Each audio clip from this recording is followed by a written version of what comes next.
সালাম আলাইকুম। আশা করছি আপনারা সকলে অনেক ভালো আছেন। আপনারা সকলে জানেন যে আপনাদের 7 দিন ব্যাপী যে 7টা ভিডিও দেওয়ার কথা ছিল, সেটা আসলে 5 দিন ব্যাপী 5টা দেওয়ার কথা ছিল। আমরা সেটা 7 দিন ব্যাপী 7টা করেছি। আপনাদের 7টা ভিডিও দেওয়া হবে খুবই ছোট ছোট করে, হ্যাঁ। এবং প্রত্যেকটা ভিডিও দেখে আপনাদের যেটা করতে হবে, আপনাদের বাচ্চাদের এগুলো প্র্যাকটিস করাইতে হবে, বাসায় পড়াইতে হবে, হ্যাঁ। এগুলো একটা হোমওয়ার্ক তৈরি করে জমা দিতে হবে। আজকে হচ্ছে পার্ট নাম্বার 1। আজকে হচ্ছে আপনাদের প্রথম ক্লাস। 7টার মধ্যে আজকে প্রথমটা হবে। তো আমরা আজকে একদম প্রথম ক্লাসে যেটা রেখেছি সেটা হচ্ছে অ্যালফাবেট। প্রত্যেকটা ভিডিও 5 থেকে 7 মিনিটের হবে। জাস্ট আমি হচ্ছে আপনাদের কিভাবে পড়তে হবে জাস্ট এতটুকুই দেখাবো, বাকিটা আপনারা বাসায় প্র্যাকটিস করবেন, হ্যাঁ। আপনাদের সন্তানদের খুব সুন্দরভাবে প্র্যাকটিস করাবেন। তো প্রথম ক্লাসে আমি রেখেছি অ্যালফাবেট। কোনো কিছু শুরু করার আগে সেটা শূন্য থেকে শুরু করাই কি ভালো। সেক্ষেত্রে আমরা ইংলিশ যদি শিখতে চাই, সবার আগে আমাকে অ্যালফাবেটটা শিখতে হবে। চলেন অ্যালফাবেটে কি আছে।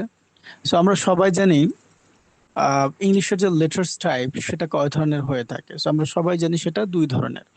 একটা হচ্ছে বড় হাতের বর্ণ, একটা হচ্ছে ছোট হাতের বর্ণ। যেটাকে বড় হাতের বর্ণ বলা হয় সেটাকে ইংলিশে বলা হয় ক্যাপিটাল লেটার্স, অ্যান্ড যেটাকে ছোট হাতের বলা হয় সেটাকে বলা হয় স্মল লেটার্স। ঠিক আছে। আর এর মধ্যে হচ্ছে অ্যালফাবেট কয়টা? অ্যালফাবেট হচ্ছে মোট 26টা। ঠিক আছে, মোট বর্ণ কয়টা? 26টা। এর ভিতরে ভাউলস কয়টা? ভাউলস হচ্ছে 5টা। কয়টা? 5টা। এই 5টা ভাউলসেরই যত আমরা বলতে পারি যত কাজ হচ্ছে 5টা ভাউলসের। 5টা ভাউলসের সাউন্ড যাদের আয়ত্তে চলে আসবে তারা ইংলিশটা খুব ভালোভাবে পড়তে পারবে। এখন 5টা ভাউলস কি কি? এই, ই, আই, ও, ইউ। ক্লিয়ার? আর বাকি যতগুলো আছে সবগুলাই কি? কনসোন্যান্টস, অর্থাৎ বাংলাতে বলতে পারি আমরা ব্যঞ্জন বর্ণ। আর 5টা ভয়েলসকে আমরা বাংলাতে বলতে পারি স্বর বর্ণ। ঠিক আছে।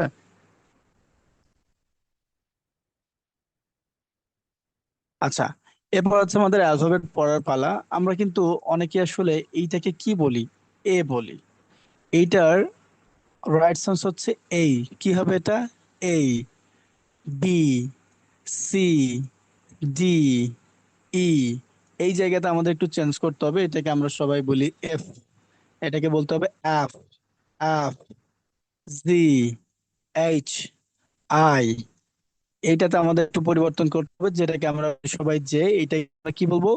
জেই বলবো। কি বলবো? জেই। এরপর এটাকে আমরা কি বলবো? হেই। কি বলবো? হেই। হেই। তারপর কি আছে? L, M, N, O, P, Q, R, S, T. দেখো, এই জায়গাতে আমি এটাকে কিন্তু পি বলি না, এটাকে আমি কি বলেছি? এটাকে আমি বলেছি ফি। তোমরা সবাই এটাকে কি বলবা? ফি বলবা। কিউ। আর দেখো, এটাকে তোমরা সবাই কিউ বলো, কিন্তু আমি কি বলতেছি? কিউ বলতেছি, হ্যাঁ। কিউ, আর, এস, টি। যেটাকে আমরা সবাই টি বলি সেটাকে আমি কি বলতেছি? থ্রি বলতেছি। টি, লাইক কি হতে পারে? Than, tiger, time. এরপর কি আছে? U, V, W, U, V, W. এই জায়গাতে আমাদের একটু পরিবর্তন করতে হবে, এটাকে আমরা অনেকে ডাব্লু বলে থাকি। এইটার রাইট সাউন্ড কি করতে হবে আমাদের? W. X, Y, Z বা জি বলতে পারি আমরা, হ্যাঁ। তাহলে দেখো, এটাকে আমরা কি বলবো? A, B, C, D, E, F, G, H, I, J, K, L, M, N, O, P, Q, R, S, T, U, V, W, X, Y, Z বা জি। ক্লিয়ার? তাহলে আমরা এইখান থেকে বুঝতে পারলাম যে কোন লেটার্স গুলোর রাইট সাউন্ডস কি হবে এবং কোনগুলোতে আমাদের পরিবর্তন দরকার। আমি যদি দু একটা এক্সাম্পল ওয়ার্ড যদি বলি তোমাদের, যেমন এটাকে আমরা ও কেন বলি? জি ও। এটাকে আমরা অনেকে কি বলি? গো বলে থাকি। এটার রাইট সাউন্ডস কি হবে? গো। গো। এরপরে এটাকে আমরা কি বলি? N O, no. এটা কি আমাদের কি বলতে হবে? নো। নো। আবার এই ঠি দিয়ে আমরা কি কি বলি? ঠি দিয়ে আমরা টাইম বলি, টাইগার বলি, বাট এগুলোর যদি আমরা রাইট প্রোনাউন্সিয়েশন করতে যাই সেক্ষেত্রে সেটা কি হতে পারে? Time, tiger, time, tiger, top, tap. এরপর দেখো ফিটটা দিয়ে যদি আমরা একটু পড়ি, ফি লাইক কি হতে পারে? আমাদের হাতে যে কলম বা পেন্সিল থাকে সেটাকে আমরা কি বলি? পেন। সেটাকে আমরা পেন বলি, এটাকে কি বলতে হবে? Fan, fan. Hot, hot. Hansel, Hansel. এরপর কিউতে আমরা কি বলে থাকি? কিউতে আমরা কুইন বলি অনেকে, কুইন। সেটাকে আমরা কি বলবো? কুইন। কি বলবো? Queen, queen. এরপর দেখো খেইতে আমরা বলি কিং। হুম, কিং, কাইট। আমরা যদি এগুলো রাইট সেন্স করতে যাই তাহলে সেগুলোকে কি বলতে হবে? King, kite. ঠিক আছে, প্রোনাউন্সিয়েশন গুলো এরকম ভাবে আসবে। আমরা যারা অন্যভাবে পড়ি, আমি বলবো না তাদের ভুল হয়েছে, কিন্তু ওই যে আমি প্রত্যেকটা ক্লাসে আমার স্টুডেন্টদের বলি সেটা হচ্ছে যে আপনারা ধরেন আমরা তো বাংলায় কথা বলি, তাই না? আমরা সবাই বাংলায় কথা বলি। আমাদের কিন্তু গ্রামের একটা ভাষা আছে, আঞ্চলিকতা একটা ভাষা আছে, শুদ্ধ একটা ভাষা আছে। তো আমাদের যদি সবার শেখা উচিত শুদ্ধ ভাষাটাই শেখা উচিত, তাই না? কারণ কেন?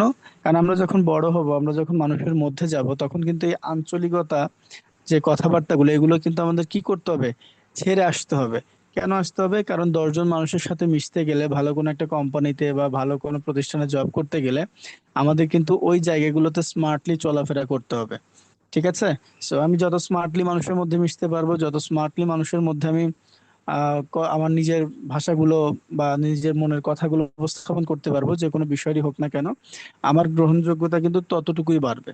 এখন আমি চুপচাপ থাকি, আমি সবার মধ্যে কথা বলতে পারি না, আমি ভয় পাই, হ্যাঁ, আমার কথা ঠিকঠাক হয় না। সো এই প্রবলেম গুলো যেমন বাংলাতেও হয়, ঠিক ওইরকম ভাবে কি ইংলিশেও হয়ে থাকে। আমরা দেখেন ব্রিটিশ আমেরিকানেরা কি করে? এরা কলমকে বলে হচ্ছে ফ্যান, আমরা বলি পেন। ওরা বলে হচ্ছে টাইম, আমরা বলি কি টাইম। তাহলে ওদের সাথে আমাদের অনেক কম বেশি না? সো সেই জায়গা থেকে আমাদের যেটা করতে হবে, আমাদের হচ্ছে অবশ্যই শুদ্ধ করে পড়তে হবে। ঠিক আছে? সো আপনাদের যেটা কাজ হবে, বাচ্চাদের একটু বাসায় সুন্দর করে এই থেকে যে পর্যন্ত একটু শুদ্ধ করে পড়াবেন, এবং পরবর্তী ভিডিও ইনশাল্লাহ একদিন পরেই পাবেন। আজকে এটা পাবেন, পরের দিন আরেকটা পাবেন, তারপর আরেকটা পাবেন। কিন্তু আপনার যদি ভিডিওগুলো দেখে বাচ্চাদের যদি না পড়ান, তাইলে কিন্তু বাচ্চাদের ওইভাবে ইমপ্রুভমেন্ট আসবে না। এখন আমরা অনেকেই চাই যে আমার বাচ্চা ভালো ইংলিশ শিখুক, কিন্তু আমরা পরিশ্রম করতে চাই না।